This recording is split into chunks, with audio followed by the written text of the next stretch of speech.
¿Conocés los planes de salud de Andar, la obra social de los viajantes vendedores? Planes para empleados en relación de dependencia, monotributistas y particulares. Solicita un asesor comercial al 0810-345-0184.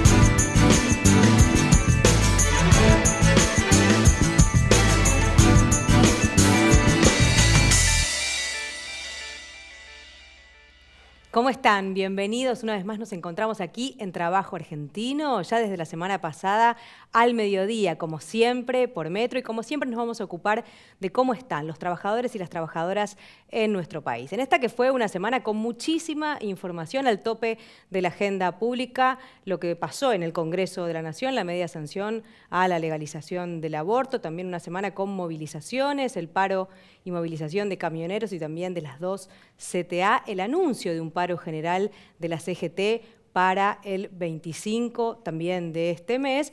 Y otro de los temas que comenzó a debatirse en el Congreso es el proyecto de creación de la Agencia Nacional de Evaluación de Tecnologías de Salud. Sobre eso vamos a hablar también en el programa de hoy. Y por supuesto esto empieza a debatirse y la salud se pone en juego porque lo que queremos saber también hoy es cómo está el sistema sanitario en la República Argentina. El 10% del PBI se invierte en salud y la mitad de eso se va en tecnología sanitaria. O alguna de las cosas que también tienen que ver con el estado del sistema de salud argentino es, por ejemplo, la desigualdad en el acceso. En la ciudad de Buenos Aires hay 10 médicos y 7 camas cada 1000 habitantes. En Misiones, 1 médico y 1 cama cada 1000 habitantes. Como vimos, el sistema de salud está con este tipo de dificultades y, por ejemplo, la revista The Lancet dice que sobre la base de la mortalidad que generan 30 enfermedades curables, el país sacó 67 puntos sobre 100, mientras que para la resolución de infecciones respiratorias como las bronquitis, las neumonías, típicas enfermedades del invierno, en el puesto 38 se ubica la Argentina. Y también se suman problemas por falta de insumos y equipamientos, algunas de las cosas que vamos a ir indagando en el programa de hoy. Vamos a recibir a nuestro invitado Pablo Bogado, secretario general del Sindicato de los Trabajadores de Enfermería. Un placer recibirte, Pablo, ¿cómo estás? Un placer, gracias por la invitación. Bien. Bueno, una semana, decíamos, muy movida esta última y el sistema de salud, que es lo que nos convoca en esta edición de Trabajo Argentino. ¿Cómo lo estás viendo? El sistema de salud actualmente está como en los últimos 30 años. Si preguntás el por qué, ya lo hemos hablado hace un año, que tenemos un sistema de salud que es tripartito. Tenemos la medicina privada, tenemos las obras sociales y tenemos lo que da el Estado. Recién hablamos con tu producción que entre esos 3 canales hay también canales internos que están los laboratorios, los insumos biomédicos, todo lo que es la industria farmacológica y todo lo que es la industria biomédica. Cuando yo te escuchaba recién decir que de ese 10% del PBI que se invierte en salud, hay un 50% que se invierte en aparatología técnica, es cierto. Y vos decís, uy, qué bueno, no es uy, qué bueno. ¿Por qué no, Pablo? Porque si vos invertís el 50% en aparatología técnica, que es de alta complejidad, que hablamos de resonancias, no sé, multi-slice, hablamos de aparatología que es carísima y con insumos que también son caros, es porque la primera trinchera de la salud fracasó. ¿Qué es la prevención? Que es APS. Entonces nosotros cuando formamos enfermeros y les preguntamos qué quieren hacer, quiero hacer recuperación cardiovascular infantil, quiero hacer trasplante, quiero hacer la ultra especialidad. Entonces les decimos que esa es la trinchera del fracaso. Porque si de repente vos, la primera trinchera, la primera barrera sanitaria, que es APS, invertís mayor cantidad de fondos, mayor cantidad de recursos, mayor cantidad de preparación y de prevención, después lo otro te sale barato. Entonces, por ejemplo, creo que lo hemos hablado la vez pasada, si vos a una chica que hoy está en debate el tema del aborto, una chica de 14, 16 años que se embaraza, situación vulnerable de riesgo, digamos, tiene poco acceso al que es el sistema de salud y a los controles. Habitualmente casi el 80% van a un control en el último mes de embarazo o el anteúltimo. Cuando se hace un control, muchos de esos chiquitos nacen con lo que se llama la conformación cefalocaudal, o sea, la espina bífida, o nacen con encefalopatías. Cosas que pueden saberse durante el embarazo. ¿Y sabes cómo se soluciona eso? Con un comprimido de ácido fólico que vale no más de 2 pesos. Cuando vos antes del tercer mes de embarazo le das el aporte de ácido fólico... ¿Que la mamá necesita? Que te sale no más de 2 pesos. Sí, sí. Si tenés una obra social, te lo cubre el 100% también. Es un bebé sano. En cambio, vos no aplicaste la prevención. Eso es un bebé que después va a estar medicalizado y va a estar hospitalizado. Hospital Posadas, por ejemplo, ha tenido pacientes crónicos 4 o 5 años. Chicos que 5 años de vida, que no han caminado y no conocían otro lugar que el hospital. Claro. Traqueostomía, alimentación por sonda y demás. No, está clarísimo que eso es así. Pablo, ahora lo que me preguntaba es si se hiciera una buena intervención de parte del Estado y de parte, por supuesto, también del sector privado de la salud en la prevención, este porcentaje de lo destinado a tecnología se iba a poder reducir efectivamente, digo, ¿no? Si efectivamente eso iba a ocurrir, no lo sé. Mira, vos me das el pie porque hace poco en el Senado Rubinstein tuvo que presentar el proyecto de la creación de la Agencia Nacional de Evaluación de Tecnologías en Salud. En salud, lo que acabamos de anunciar, sí. Que bueno, mucha gente estuvo en desacuerdo y demás, vio que era algo descabellado, que era cercenar derechos o libertades comerciales o individuales de cada corporación médica. Si vos me preguntás, enfermería basada en la evidencia, está perfecto. Porque a veces vos tenés centros que tenés un tomógrafo, tenés un resonador, tenés aparatos que valen, no sé, $200.000 o $1 millón, y no tenés alcohol y no tenés gasas. O después tenés un aparato que es carísimo, pero no tenés los insumos, que son los materiales biomédicos descartables, que también son carísimos. Entonces... O sea, ¿qué te parece que es un proyecto positivo, que debería debatirse al menos, avanzar en el Congreso? Es como todo, es como todo. Si realmente la idea es meter, digamos, la mano hasta el fondo para ver, digamos, qué es lo que se puede mejorar y qué es lo que no, estaría perfecto. Pero siempre hablamos de la función del Estado y lo más complicado es que no tenemos en cuenta que en la función del Estado hay hombres. Hay hombres. Entonces, la herramienta que es el sistema de salud que tenemos es bárbaro. Pero el tema es que tenemos actores en el medio que la van deformando. Han habido historias de Plan Nacer, el Estado baja 100 millones y al hospital llegan 15, 18, 25. 75 quedaron en el camino y la gente se pregunta dónde, qué pasó. Entonces, ahí también hay que reconocer y no rasgarse las vestiduras y decir, bueno, mira, algo se está haciendo mal. Entonces, ¿quién lo hace mal? El hombre. ¿Quién lo hace mal? El funcionario.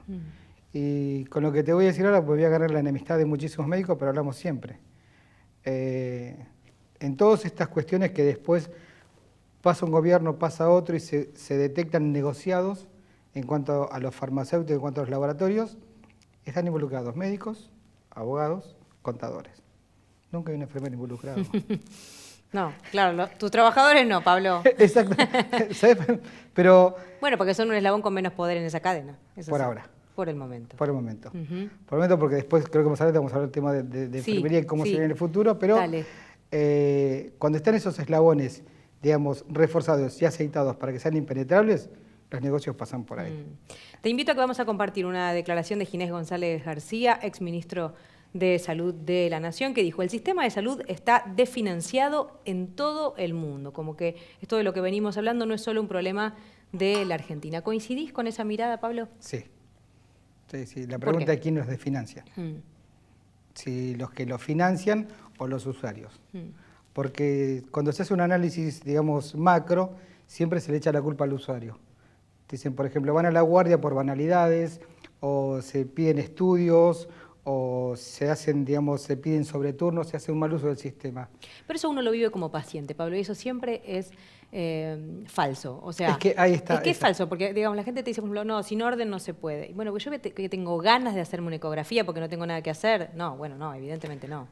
Bueno, entonces le echamos la culpa, digamos, a la población que hace un mal uso de las camas, un mal uso del sistema. No, el problema viene mucho más arriba. Hay un mal uso, una mala distribución de los recursos y de repente volvemos a lo mismo. Compras aparatología de última generación y cuando no tenés una guardia en la que no tenés frazado, no tenés sábanas en las camas. Claro, yo lo que pasa es que trataba de preguntarte esto antes. Vos decías lo de la prevención, que lo tomo por supuesto y lo sabemos, lo dicen siempre todos los especialistas en salud. La manera de mejor hacer, cuidar la salud de una población es prevenir las enfermedades. Lo decía Coincidimos, totalmente, coincidimos en eso. Lo que me pregunto es, ¿podés no tener esos insumos tecnológicos de alta tecnología o para las cuestiones más complejas? Los tenés que tener de todos modos, me parece. Sí, los tenés que tener, pero siempre que va a haber un cambio, va a haber un intermedio que haces un blanking o es una brecha. Esa brecha que es la coyuntura, vos decís, bueno, los necesito. En este momento de crisis los necesito porque tengo una población que altamente descuidada necesita estos aparatos. Pero cuando tomo la decisión política, digamos, de reeducar, no solo a la población, sino al sistema sanitario, al sistema médico y de los profesionales de salud, de reeducarlos y apuntar para otro lado, va a llegar un momento que esa tecnología va a ser obsoleta e innecesaria. Entonces, si un hospital necesita comprar de pediatría, necesita comprar 10 respiradores de alta frecuencia, que es un lujo asiático, sí, y que son carísimos, tenés un porcentaje casi del 1 o 2% que lo va a utilizar. Después tenés... sí, entiendo. Beneficio de inventario. Si volvemos a cambiar la bocha, vamos a apuntar más a APS, prevención primaria, la vacunación, la alimentación, el control. Te hago algo que tiene que ver, pero de forma indirecta. Enfermería en las escuelas, que es lo mío. Antes, en mi época, había enfermería en la escuela. Y la enfermera detectaba qué chico comía, qué no comía, cuál tenía pediculosis, cuál tenía caries y demás. Claro, es verdad, ¿no? Hoy no hay. No hay más, es cierto eso. Y no solo detectaban eso, detectaban historias de abuso. Claro. Entonces vos veías la reacción del chiquito que estaba en defensa, entonces hace falta enfermería en las escuelas. Entonces vos me decís, bueno, ¿hace falta aparatología de alta tecnología? Sí, hace falta. Pero cuando vos, digamos, educaste... No resolviste la otra cuestión, tenés que resolverla primero. La resolvés, te va a salir caro al principio, pero después te vas alejando. Entonces después tenés una población educada, que tenés una población también médica y de enfermería que sabe utilizar los recursos, que no se mal utilizan, que no se piden estudios por pedir o porque tenemos que utilizar cierta cantidad de insumos mensuales, si no el laboratorio no nos beca el viaje a Estados Unidos y demás. Pablo, estuviste participando del Consejo Internacional de Enfermería, representando a los trabajadores de enfermería o los enfermeros y enfermeras argentinos. ¿Qué pasa con la región? ¿Cómo estamos respecto del resto de los países de la región o cómo están los trabajadores de tu sector? Nosotros mal. De hecho, ha cambiado, por ejemplo, nosotros somos una paradoja. Primero, el enfermero hasta hace unos años no tenía conciencia de clase. Le preguntabas qué es un enfermero, te decías un profesional de la salud, no, es un trabajador de la enfermería primero. Sos trabajador, tenés derechos como trabajador. Mal los podés reclamar si no tenés conciencia de clase. Después, el sistema es, según la Organización Mundial de la Salud, que esto ya lo hemos hablado, una región para no ser declarada en crisis tiene que tener un número de 4 enfermeros, no menor de 4 enfermeros cada 10.000 habitantes. Hablamos de enfermeros profesionales, de título de pregrado y no de grado, que son los licenciados. Hoy la Argentina tiene el 48% de su nómina auxiliares. Nosotros tenemos hoy 3.8 enfermeros cada 10.000 habitantes. Estamos muy por debajo de lo que exige la OMS para no ser declarado una región, digamos, en crisis. Bueno, voy a sumar algunos datos a lo que estás diciendo. Vamos a hablar de cómo están los enfermeros, algunos datos vamos a compartir de cómo están en nuestro país. El Sistema Solidario de Salud en la Argentina, lo que se puede sacar como conclusión es que falta personal. Se calcula que hay 2 enfermeros cada 1.000 habitantes, cuando la Organización Mundial de la Salud, lo que decía recién Pablo, nuestro invitado, recomienda que sea el doble. En total faltan unos 100.000 enfermeros en nuestro país. La meta para 2020 es que haya 50.000 enfermeros nuevos, pero también hay un problema con la cantidad de aquellos que ya se van a jubilar, 56.000, con lo cual estaríamos en el mismo número. La Organización Mundial de la Salud dice que debe haber 9 enfermeros por médico en un sistema sanitario. Y adivinen qué, en la Argentina no llega a 1, no hay un enfermero por médico, porcentualmente, por supuesto. Exactamente. ¿No? Esto, bueno, algunos datos de lo que venías relatando, Pablo. Por eso nuestra profesión es una paradoja. En la Argentina faltan, hoy en la actualidad, 2018, faltan unos 100.000 enfermeros. Para estar más o menos, digamos, bien, no excelentemente bien. El cálculo, yo vengo de estar en Roma y en Alemania y estuve en el hospital Bambini Gesù, que es el hospital del Vaticano. Contemos un poquito de eso, porque tuviste la posibilidad de llevarle la problemática de los trabajadores que representás al Papa Francisco. Sí, fuerte eso. Me imagino. Fuerte, terrible. Veníamos trabajando hace 2 años para... Ahí está, mira la foto. de cuando tenés la posibilidad de saludar No, terrible. al Papa terrible, Francisco. y fue Una gran emoción, decís. Imposible no emocionarse, y después lo más interesante es descubrir el tiempo que le dedica a cada persona que va a verlo. No es que pasa y es un flash, él se queda el tiempo que vos, digamos, lo sostenés. Y es difícil sostenerlo. ¿Y qué pudiste contarle de tus trabajadores? Les llevamos informes sobre la situación de enfermería actual, llevamos nota de la Asociación de Enfermería de Capital Federal, de la Federación, de la Gerencia Operativa del Gobierno de la Ciudad y de otras entidades de enfermería. Y lo interesante es que a cada cosa que le decía rápido, porque yo dije, te voy a tener 15 segundos, y era todo. Y me decía, no, sí lo sé, estoy al tanto. Ajá. Entonces... Muchos cuentan eso, ¿no? Que está al tanto de muchas sí, cosas. Sí. Y Francisco. realmente, después gente que lo conoce en la intimidad dice que es una máquina imparable de trabajar. Después de la audiencia de los días miércoles, duerme una siesta de 2 horas y después trabaja hasta las 9 de la noche. No es que está leyendo libros. Y lee de todo, economía, salud y demás. Y cuando le cuento lo que estamos pasando en Argentina, las palabras fueron, estoy al tanto de todo, ustedes no solamente ayudan a sanar a las personas, sino que sanan almas, y yo sé por qué lo digo. Cuando me dice, si me mira a los ojos, yo me quebré. Entonces le pido la bendición para la enfermería argentina, y también llevé unas notas de unos familiares de amigos que son chicos pediátricos que tienen enfermedades complicadas. Entonces él bendice a esos niños, pero también bendijo a la enfermería argentina. Y cuando la frase termina, y yo los voy a acompañar, tienen mi acompañamiento. Ahí fue, apaguen las luces, me voy, catarata de lágrimas y emoción. Y encima era quedarse, agarrarme la mano, y yo te entiendo y te acompaño.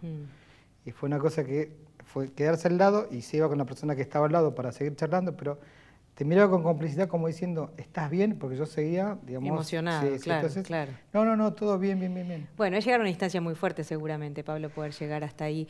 Y decías, le fui a contar cómo están los trabajadores del sector que represento, y él me dijo, lo sé. ¿Qué le contaste o qué decían esas cartas? ¿Qué datos podemos compartir? Los que estábamos hablando recién, los que faltan 100.000 enfermeros, que la inequidad salarial en el país y las condiciones de trabajo son complicadas.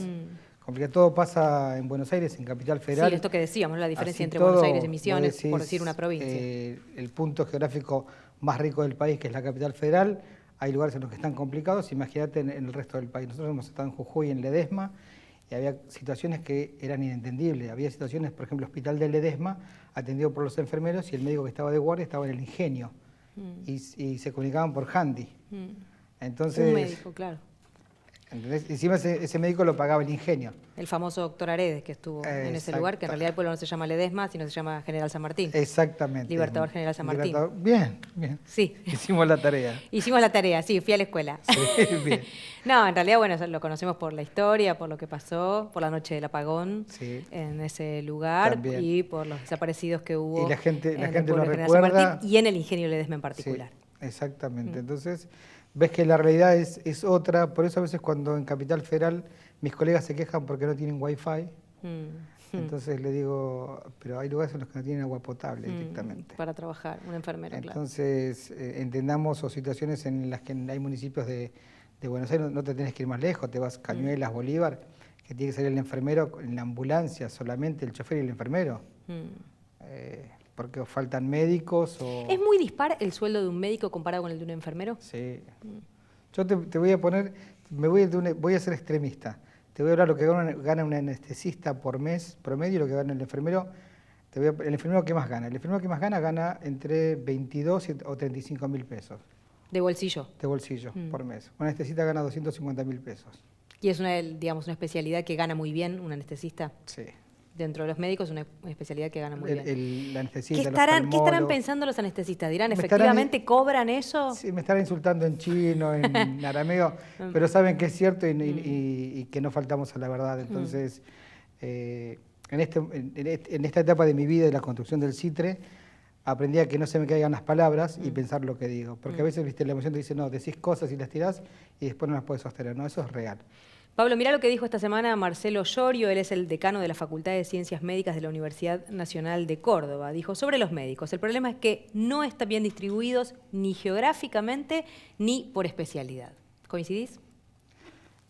Sí. Pero ellos tienen un sistema que es castrense, está casi militar de formación. Entonces, cuando vos hablas con un médico recién recibido, va a salir a cambiar el mundo, le va a salvar la vida a todo el mundo, es lo más altruista que hay. A los 6 meses tiene su consultorio, cambió su auto y hizo algunas otras cosas con los laboratorios y ya todo ese idealismo se desdibujó. Entonces, yo he tenido casos de gente conocida en hospitales de primera línea que se tenía que operar la hija, hacerse una cirugía de columna y le decían, bueno, está bien, la obra social te cubre tanto la operación, pero si querés que te la opere el jefe del servicio son $10.000.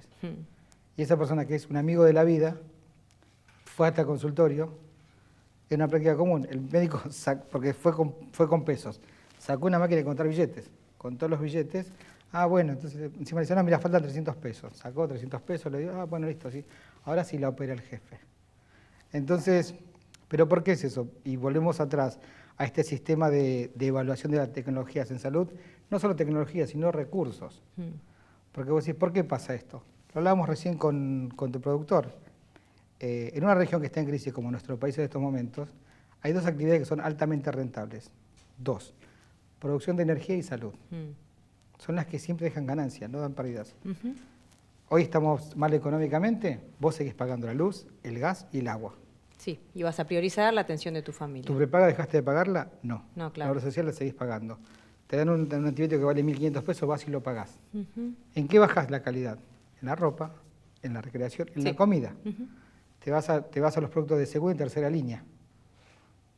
Entonces, ajustás en eso, pero en lo que es la energía y la salud, entonces son grandes negocios. Por supuesto, Pablo, ahora me pregunto, vos describías lo que a veces pasa con los médicos, digamos que de algún modo se aburguesan una vez que llegan y se dan cuenta de la situación en la que pueden vivir. Entran en esa rueda que es una rueda, que siempre hablamos que es una rueda mercantilista. Sí, totalmente. Y hay excepciones a la regla y hay tipos que realmente se ponen la chaqueta. Ahora, lo que te pregunto es, ¿pasa algo así también con los enfermeros? No llegamos a eso. Primero porque de la nómina actual de enfermería que tenés en el país, casi el 80% tiene 2 trabajos. Ni siquiera para poder vivir, sino para subsistir. Claro. De 24 horas tenés 16 horas de tu Hablamos vida. de otra clase social, eso estás explicando. Totalmente, claramente, claro. totalmente. Y tenés otras vivencias, otras necesidades, otras experiencias y otra sensibilidad. El enfermero, por ahí en forma vanidosa, antes se me criticaba porque yo decía, somos los mejores, y no es una mentira. Vos llegás a la guardia, yo no veo a Agustina que llegó, que es la pancreatitis, no. Veo a Agustina que llegó y que su hijo está asustado porque la mamá se va a internar y el papá no sabe nada y viene a tu mamá que está angustiada. Entonces, no solamente te atendemos a vos, te atendemos a todo el entorno y no atendemos tu patología, atendemos tus temores, tus necesidades, que tenés frío, que no sabes qué va a pasar. Es común, y los enfermeros que están viendo el programa van a entender. Vas a la guardia, viene el médico, te da el informe. Viene el familiar y te dice, ¿qué me quiso decir el médico? Pasa mucho que le no, preguntan bueno, a te usted, explicó explícame, bájamelo. esto y esto. Entonces, le bajás la ansiedad y le decís, quédate tranquila que estamos para cuidarte. Entonces, listo. Porque en los últimos tiempos, por una cuestión llamada que atienden en serie y demás, siempre decimos que hay muchos médicos legistas en el país. Y te dicen, ¿por qué legistas? Porque te tienen de lejos, ni siquiera te dan la mano.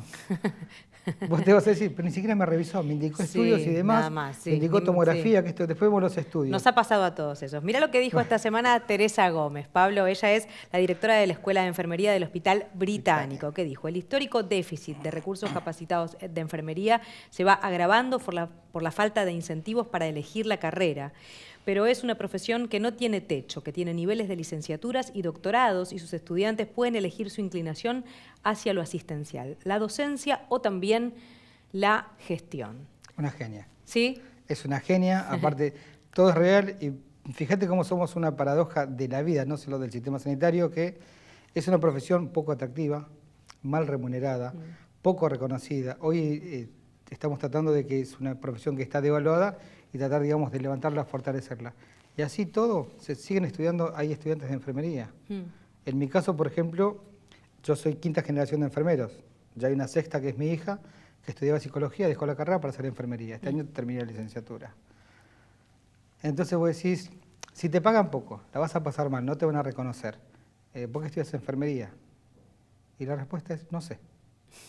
Porque si te digo, no, mirá, realmente yo tengo la vocación, tengo Flores Nightingale en las venas o la Madre Teresa de Calcuta, no, mentira.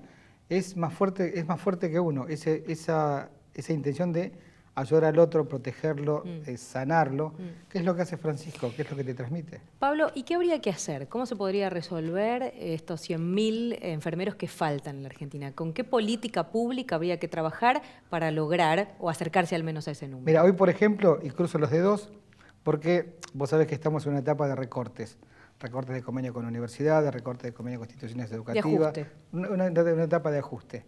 Por ejemplo, el año pasado se lanzó en la Argentina el PRONAFE, que es el Programa Nacional de Formación de Enfermería.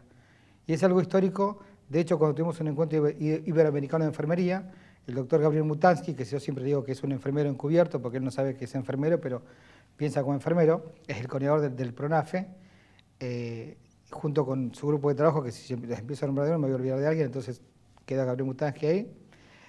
A tal punto es revolucionario que la gente de Ecuador, Venezuela, Chile mismo, Brasil y Bolivia querían llevar información para copiarle el programa. Hoy el PRONAFE está becando a estudiantes de enfermería. No solo los beca, les da una mochila técnica con insumos. Si yo voy a comprar esa mochila, voy a gastar casi 10.000 pesos para equiparla. Me los dan. Había un tema con el PRONAFE que era el límite. Eso lo hace el Estado. Sí, había un límite que era 25 años, el límite de edad. Se presentó un trabajo que en mi palo, en la parte de enfermería, superamos esa edad. Yo tengo colegas que tienen 45 o 50 años que se están formando. Después preguntame por qué, otra es la historia, podemos estar 3 días charlando de eso. Pero bueno, hoy está el PRONAFE y aparte va a pasar algo que es histórico. Se va a formar el Centro Nacional de Simulación Clínica para Enfermería. Yo puse esa cara cuando me dijeron, yo dije, no, es una utopía. Es un centro de simulación donde hay maniquíes y muñecos, donde el enfermero va a ir a practicar. Lo va a pinchar, lo va a cortar, lo va a lastimar, va a simular dolor, signos y síntomas y vos vas a salir totalmente, digamos, capacitado. Qué bueno, ¿y eso dónde va a hacerse? En el INET, que es Instituto Nacional de Educación Tecnológica, que se está construyendo, o sea que en un convenio con la Universidad Nacional Jaureche, que hay colegas ahí docentes que están dentro del programa y gente con el Garrahan también. Todo esto a través del INET y todo a través de este enfermero que es Mutansky, que él piensa que es médico, pero bueno, y se ríe. Entonces, vos decís, ¿esto beneficia ampliamente a la enfermería? Sí, pero beneficia más a la población. Porque cuando ese enfermero te va a atender a vos, te tiene que pinchar o hacer alguna práctica, ya la hizo 100 veces en un muñeco. Claro.